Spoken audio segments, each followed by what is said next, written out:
Assalamualaikum warahmatullahi wabarakatuh.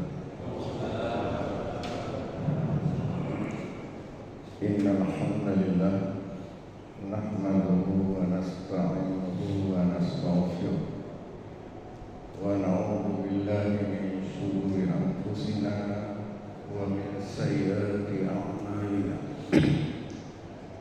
May yahdihillahu fala mudilla lahu wa may yudlil fala hadiya lahu.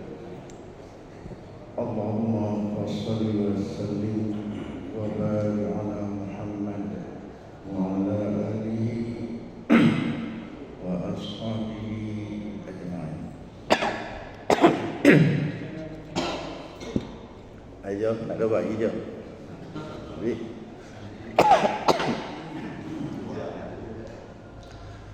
Jadi hamba Allah, jamaah Masjid Haji Ja'far Hanafiyah kampus Unmuha yang dimuliakan oleh Allah. Jadi pada pagi ini kita singkat-singkat saja karena kita ada acara wisuda, insyaallah tidak lama, hanya kita berbincang-bincang saja.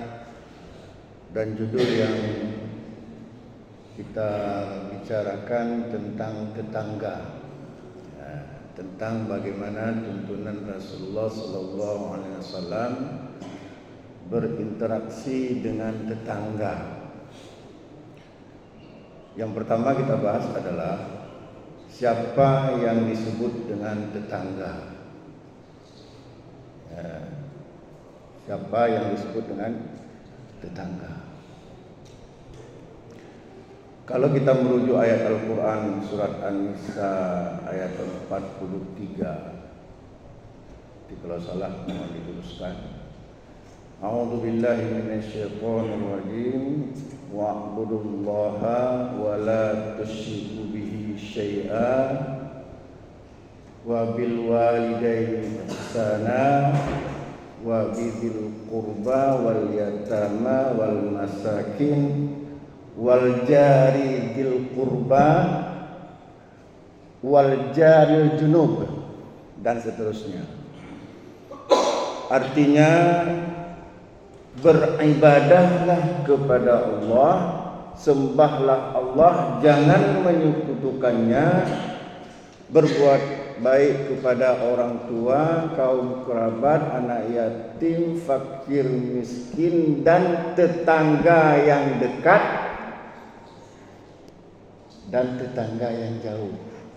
Berarti ada tetangga yang dekat, ada tetangga yang jauh. Pertanyaannya, siapa tetangga yang dekat, siapa tetangga yang jauh? Ya. Sebelum kita sampai kepada tafsir ayat itu dan kita tidak membahas secara khusus, yang ingin kita tanyakan secara sederhana adalah siapa sebenarnya tetangga itu, dan ada lagi tetangga dekat, tetangga jauh. Kalau menurut jamaah sekalian, yang disebut tetangga itu apa kriterianya? Kalau kita buka kitab-kitab fikih, itu kalau di kalangan mazhab Syafi'i itu disebutkan yang disebut dengan tetangga itu 40 rumah ke depan, 40 rumah ke samping, 40 rumah ke belakang, kiri kanan samping. Nah, ini di mazhab Syafi'i dan juga sebagian dari Hambaliyah. Cuman masalahnya adalah hadis yang digunakan, apakah dari jalur Hasan Al-Auza'i, itu dhaifun jiddan, sangat lemah. Apalagi rumah di zaman Nabi enggak seperti kita ya dekat-dekat. Kalau dulu rumah jauh-jauh. Jadi kalau 40 rumah bayangkan jauhnya. Kalau kita lihat mazhab Malik, ya, itu lebih ringan lagi. Maksudnya ya ya kira-kira dibatasi hanya gang-gang sempit, lorong-lorong jalan-jalan sempit, atau kira-kira disatukan dalam sebuah masjid. Kalau Abu Hanifah itu lebih lagi, itu yang berdempetan, yang dekat. Kesimpulannya itu nggak ada kesepakatan di kalangan ulama tentang kriteria wilayah tetangga itu. Sehingga Syekh Utsaimin mengatakan bahwa itu kembali kepada urf. Pak urf itu. Ya kira-kira kebiasaan yang kita sebut tetangga. Sehingga kalau kita ingin mengatakan siapa tetangga yang paling dekat, kita merujuk satu hadis yang diriwayatkan oleh Imam Bukhari dari Aisyah. Kata Aisyah, qultu, aku bertanya kepada Rasulullah, ya Rasulullah, wahai Rasulullah, inna li jaraini, aku mempunyai dua orang tetangga. Fa ila ayyihima uhdi, di antara dua tetangga itu aku ingin memberikan hadiah. Kepada siapa aku berikan hadiah? Nah, jadi kata Aisyah, aku mempunyai dua tetangga dan ingin memberikan hadiah kepada dua tetangga itu. Cuman hanya bisa diberikan satu tetangga. Siapa di antara dua yang ini? Faqal, Nabi mengatakan, ya, ila aqrabihima minka baban. Apa artinya itu? Ila aqrabihima minka baban. Kamu berikan tetangga yang lebih dekat pintunya dari kamu. Nah, apa tadi kata Nabi? Kamu berikan hadiah itu kepada tetangga yang lebih dekat pintunya dari rumahmu. Ya Rasulullah, wahai Rasulullah, innali jaraini, ya Rasulullah, aku mempunyai dua orang tetangga, dua rumah tetangga. Fa ayyihima uhdi, tetangga mana yang ingin aku berikan hadiah? Apa jawaban dari Nabi?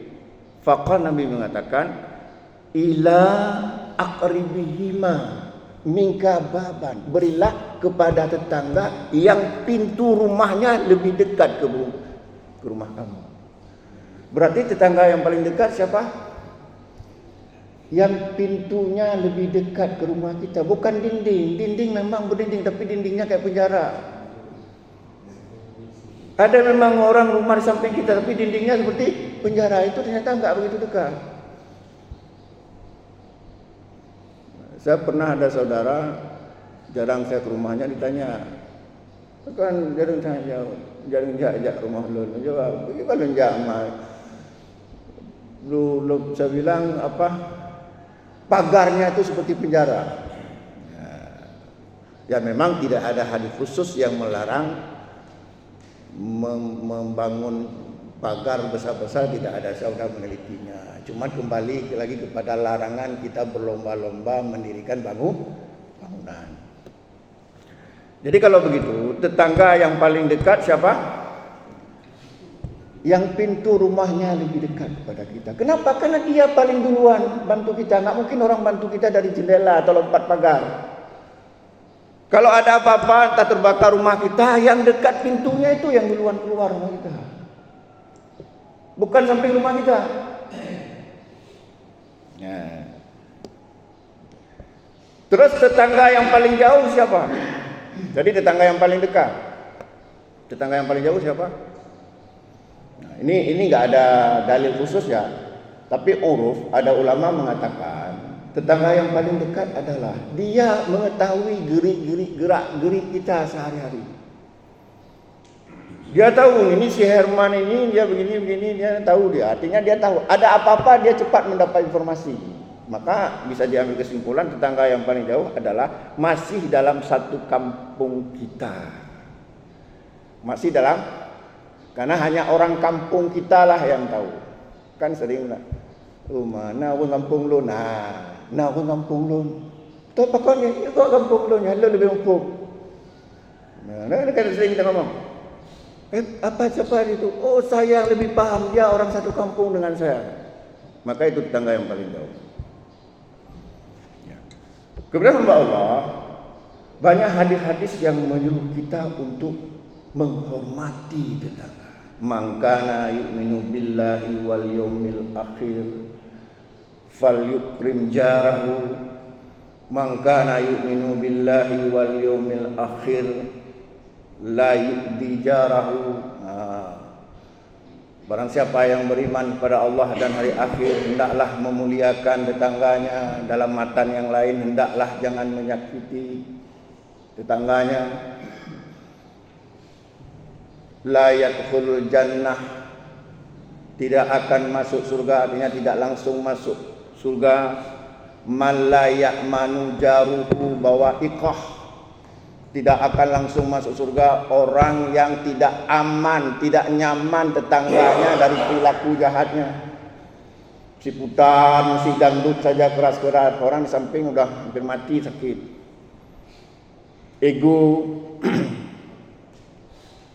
dan lain-lain. Banyak hadis atau dalam, kita ambil satu lagi kata Nabi juga yang paling keras, la yu'minu ahadukum hatta yuhibba jarahu ma yuhibbu li nafsihi. Ya, ada matan seperti itu. Ya. Tidak beriman walladzi nafsi biyadihi, kata Nabi, la yu'minu ahadukum hatta yuhibba jarahu ma yuhibbu li nafsihi. Demi jiwaku ada di tangannya, tidak beriman salah seorang di antara kalian hingga dia mencintai tetangganya seperti mencintai diri sendiri. Banyak hadis-hadis yang menjelaskan bagaimana kita harus berbuat baik kepada tetangga. Cuman masalahnya, bagaimana dengan tetangga yang diteror kita 24 jam? Ya.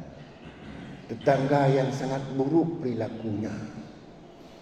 Ada satu hadis dari Ibnu Hibban dan lain-lainnya dengan sanad yang sahih. Rasulullah bersabda, arba'un minas sa'adati, ada 4 hal yang membuat orang bahagia.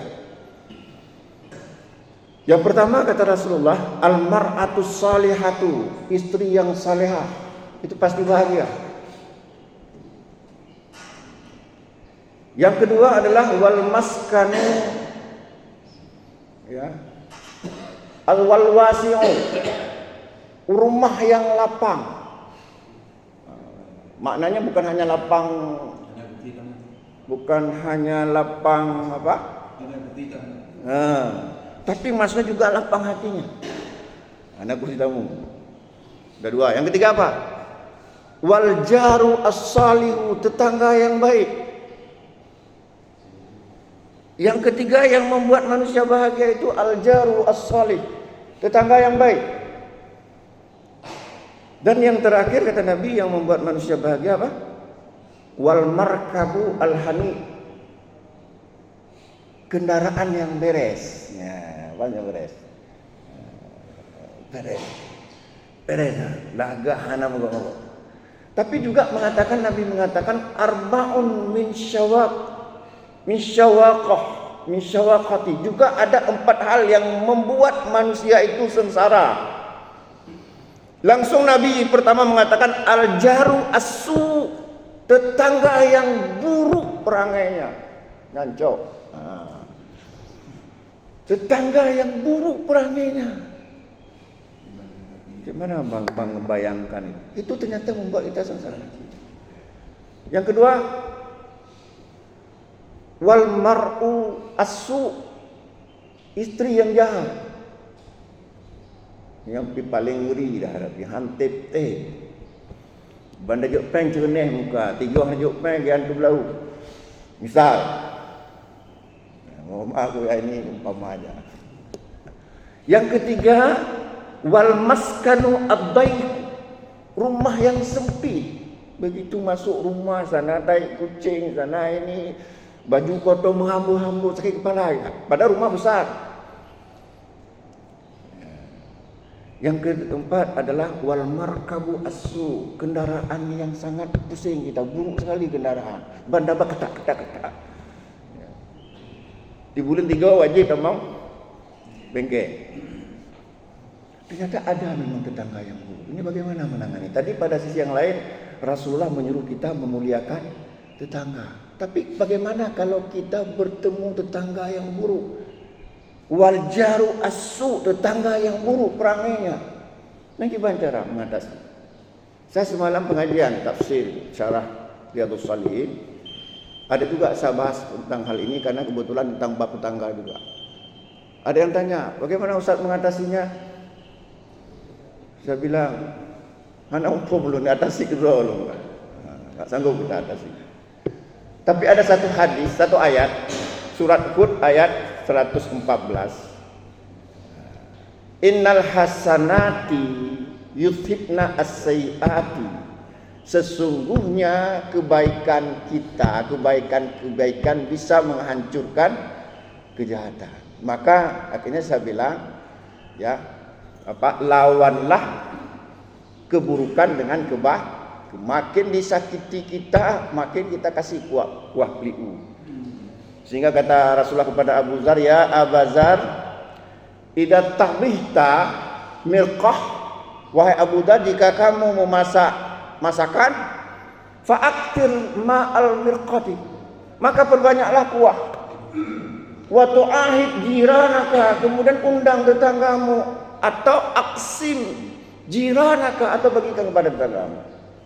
Insyaallah kalau seperti itu kita balas keburukan dengan kebaikan, insyaallah kita akan berbaik-baik dengan tetangga. Masalahnya mampu enggak?